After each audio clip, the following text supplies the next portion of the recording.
جو لوگ چاہتے ہیں کہ ان کی قبض سے فوری نجات مل جائے اور ان کا پیٹ جو ہے کھل کر صاف ہو جائے، جن کو سخت قبض بھی ہے، اس نسخے کے استعمال کرنے سے انشاءاللہ آپ کو فوراً رزلٹ ملے گے۔ یوں سے ملے گے 5 سے 10 منٹ کے اندر آپ کو جو قبض ہے وہ انشاءاللہ آپ کو جناب نجات ملے گی اور پیٹ آپ کا کھل کر صاف ہو جائے گا۔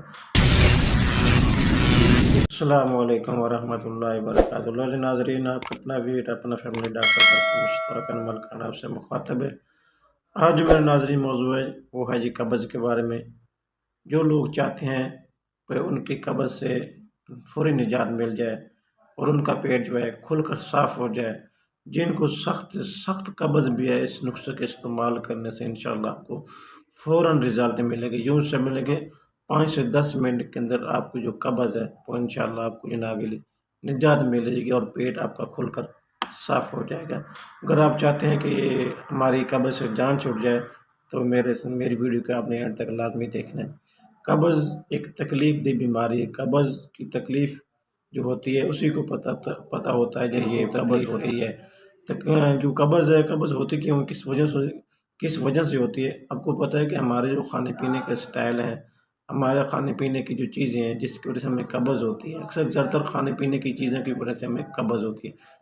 چائے زیادہ استعمال کی وجہ سے اکثر زیادہ تر مین جو ریزن ہے اس کی وجہ سے انسان کو قبض ہوتی ہے، کیونکہ یہ خشکی پیدا کرتی ہے، آنتوں کے اوپر سوزش پیدا کرتی ہے، جس کی وجہ سے ہمیں قبض ہوتی ہے، گیس بنتی ہے۔